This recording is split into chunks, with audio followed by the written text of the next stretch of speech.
Para quien no conoce y tiene poco acceso al cancionero popular, a la cultura sefardí en general, ¿usted qué 3 o 4 conceptos pilares fundamentales cree que deberíamos conocer? Primero, la riqueza del repertorio.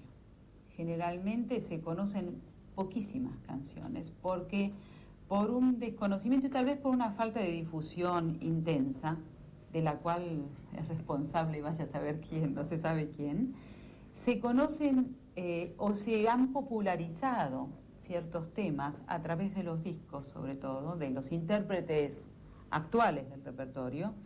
Se popularizaron, y uso la palabra popularizaron porque esa es la realidad, y entonces un intérprete toma del disco de otro y siempre son los mismos temas. Claro. Y en mi archivo justamente yo descubrí que los temas son más de 200. Más de 200. Y yo no creo que estén grabados 200 temas. Es realmente sorprendente lo que usted nos cuenta. Y ese tipo de melodía, ese tipo de mensaje, la temática que tiene el cancionero popular sefardí, ¿se puede emparentar con algún tipo de cultura popular, de música, de cancionero de alguna región de Argentina, de alguna región del país? En general, una de las cosas más interesantes, y justamente en un congreso que se hizo en Brasil, yo presenté un trabajo, ya había hecho hace unos cuantos años un trabajo sobre los romances sefardíes y criollos. En América se conservaron porque en 1492 vinieron los españoles a América y trajeron todo su bagaje. Era el momento de gran crecimiento del romancero. Y después seguramente y tal vez simultáneamente llegaron los sefardíes, aunque los aportes más significativos son los de fines del siglo pasado y comienzos de este.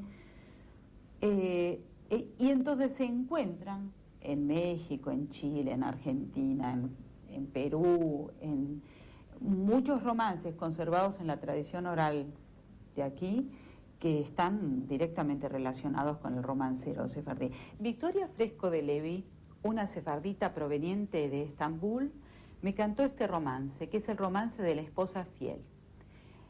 En este texto hay mucho parecido con muchas canciones que se encuentran también en América. Ya venía el caballero de la guerra para holgar, y ya vido a la dama parada en el portal. Caballero, caballero, que de la guerra venís, si visteis a mi marido el amadí. Creo que hay una gran confusión con respecto a la lengua. En la Edad Media, y todavía para los lingüistas se entiende la palabra ladinar por pasar a una lengua latina una lengua que no lo es. Es decir, que eso es ladinar.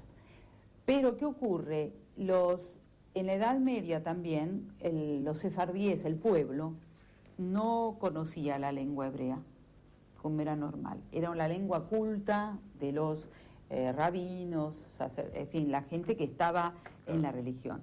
Entonces, en esa época, para que el pueblo pudiese conocer el significado de los textos y entender los textos sagrados, se comenzó a volcar a la lengua en uso en ese momento, claro, que era el español en ciernes, a los libros sagrados. Y se lo hizo con caracteres aljamiados, es decir, con caracteres, una caligrafía especial que se usaba, que era la caligrafía Rashi. De modo que uno leía y leía en español. Pero ¿qué ocurría? Lo hicieron como si hubieran calcado del español, del hebreo al castellano. Entonces quedaba una forma de lo más... Es decir, la estructura del idioma era el hebreo, pero lo que se decía estaba en español. Por supuesto, la gente de la época lo entendía, porque sabía de qué se estaba hablando. Mientras que en las lenguas cotidianas se hablaba con la estructura del español. Entonces, a esa lengua de traducción se llamó ladino, que es la lengua de los textos sagrados.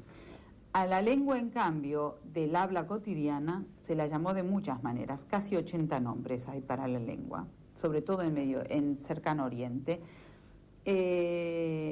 La más común las más comunes eran judesmo, judío, españolit. Esas eran las formas comunes, digamos, más difundidas. Y en el norte de África se hablaba un español que se fue modernizando por el contacto muy geográfico, muy cercano, que se fue modernizando mucho, pero existía una lengua a modo de argot o lengua no demasiado bien vista tampoco, pero sí de gran uso, que se llamó jaqueitía, que mezclaba muchas palabras del árabe. Y del habla popular. Y del habla popular.